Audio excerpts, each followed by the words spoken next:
Bonjour à tous. Aujourd'hui, nous allons parler d'une campagne qui a chamboulé l'histoire. Vous l'avez vu dans le titre, c'est la campagne de Pologne.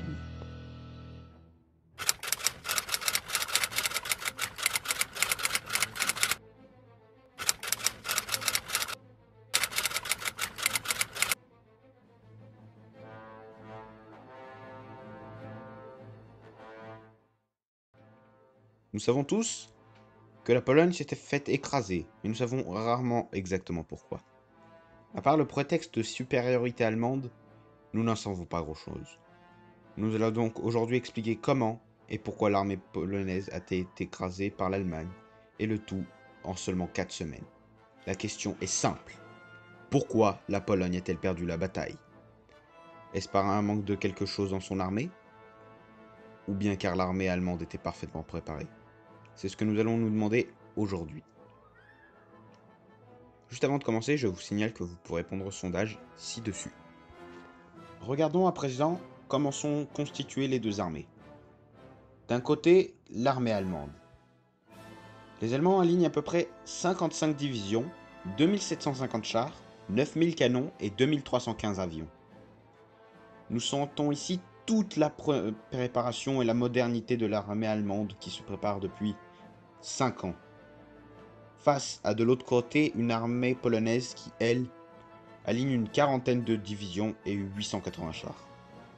Les Polonais sont déjà moins nombreux, mais l'armée polonaise est d'un archaïsme des plus fatals. Chaque armée est obligée depuis déjà des siècles de disposer d'un moyen de bombarder de l'ennemi. Nous l'avons retrouvé dans la Première Guerre mondiale avec l'artillerie et dans la Seconde Guerre mondiale avec les bombardiers. De leur côté, les Polonais ne disposent déjà pas d'armée de l'air en tant que telle, mais ne disposent pas non plus d'artillerie digne de ce nom.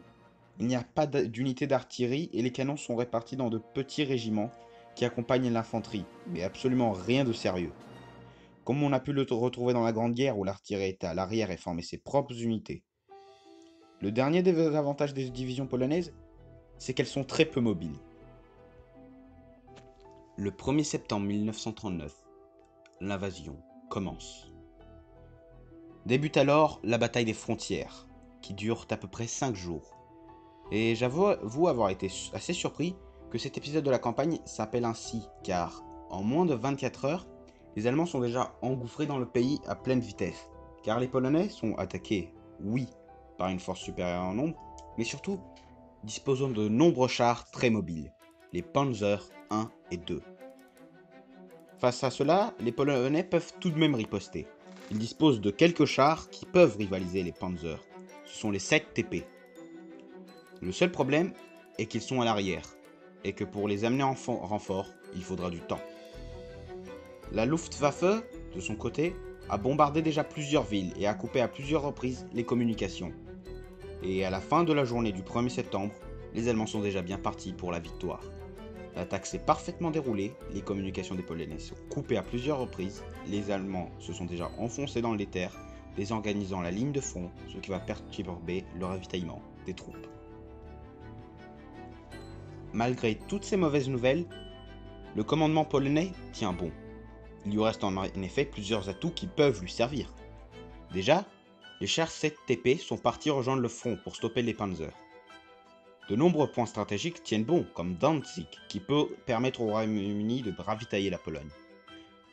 Aussi, la Pologne dispose de 2 traités diplomatiques qui la protègent.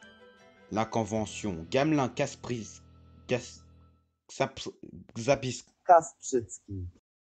Donc, cette convention engage la France et le Royaume-Uni à aider la Pologne en cas de guerre avec l'Allemagne nazie, en attaquant l'ouest de l'Allemagne, et alors cette dernière devrait faire la guerre sur 2 fronts, ce qui permettrait à l'armée polonaise de contre-attaquer. Le deuxième traité, qui défend encore la Pologne, est le Polsko-Radziecki Pakt o Nieagresji.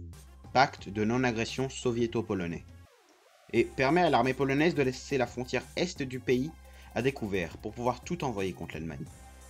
Tout n'est pas encore perdu. Si les Polonais arrivent à contenir les Allemands jusqu'à l'intervention des Français, ils pourront alors contre-attaquer. Mais bon, les Alliés venaient tout juste d'envoyer un ultimatum à l'Allemagne. L'intervention de la France arrivera dans plusieurs jours. Le 2 septembre, oui, on est à peine le 2 septembre, les Allemands poursuivent leur avancée. Les Polonais battent en retraite vers Varsovie, mais se battent quand même pour pouvoir ralentir la progression allemande. Les bombardements continuent et perturbent toujours les communications polonaises, ce qui est très mauvais pour pouvoir envoyer les ordres.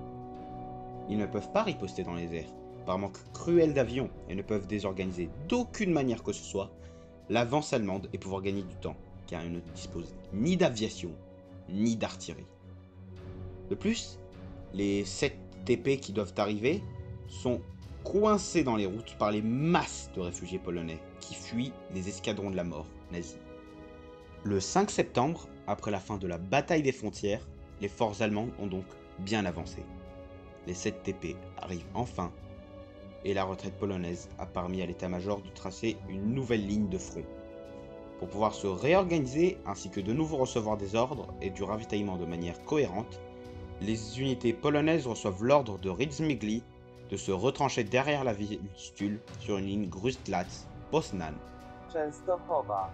De son côté, Danzig, qui a été encerclé, forme une belle épine dans le pied allemand. Pourtant, de nombreux facteurs mènent à l'échec de l'opération du commandement polonais. Les communications posant déjà un problème deviennent très sérieux, et les blindés allemands n'attendent pas leur infanterie qui est derrière eux, au point qu'ils avancent plus vite que les Polonais en retraite. Ça tourne à la débâcle. À partir de là, l'état-major polonais ne sait absolument plus où sont leurs unités, qui commencent à se disloquer. Les Allemands commencent à avancer sans rencontrer de des forces organisées à part dans le sud. Je ne dis pas que le combat s'est arrêté pour autant. Des groupes de soldats polonais ont continué à combattre chacun de leur côté.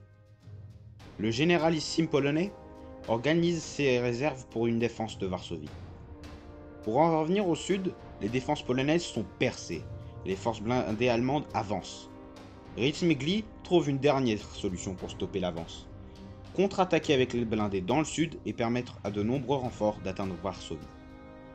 C'est un ultime échec, qui se transforme même en encerclement de près d'un quart de l'armée polonaise. En même temps, les forces françaises avaient commencé à attaquer, mais ont fini par s'arrêter.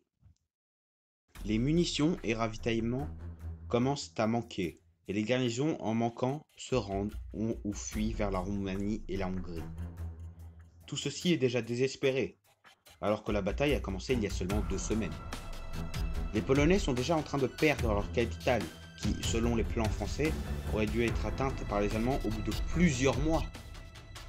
Ceux qui auraient pu croire que la défaite polonaise est due aux Russes, qui entrent par surprise en Pologne, détrompez-vous, la Pologne était déjà vaincue.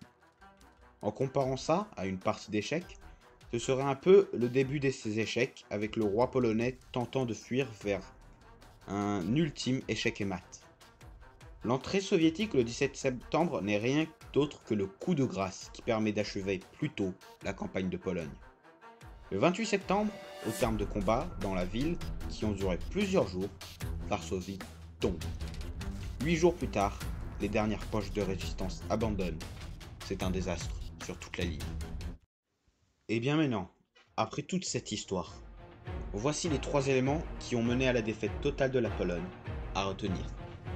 Sa non-préparation à la guerre moderne face à l'Allemagne, des communications qui ont été coupées régulièrement, et finalement, pour moi, sans doute le plus important, un manque total de quoi bombarder et désorganiser l'ennemi, dont l'artillerie et l'aviation ont les rôles majeurs. Sans tout ça, ce que pouvait faire la Pologne, c'était d'attendre la force allemande se déchaîner sur eux.